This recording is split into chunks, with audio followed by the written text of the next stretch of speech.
penso que hem vingut a intentar jugar a futbol, hem creat algunes ocasions a la primera part, clares, bastant clares,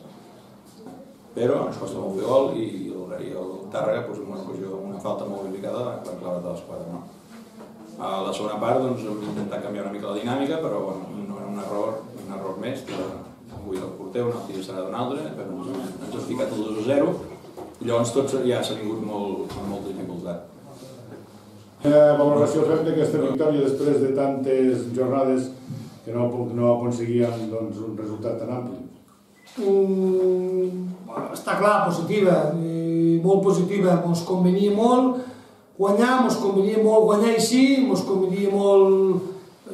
marcar més d'un gol, ens convenia molt ser superiors, ho hem sigut,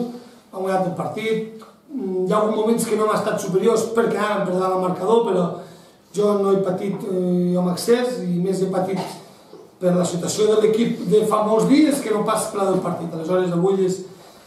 crec que és un dia redó, però va més que no ens animem massa perquè dissabte tenim un altre partit i l'equip ha d'aconseguir guanyar 3 partits per sortir de baix.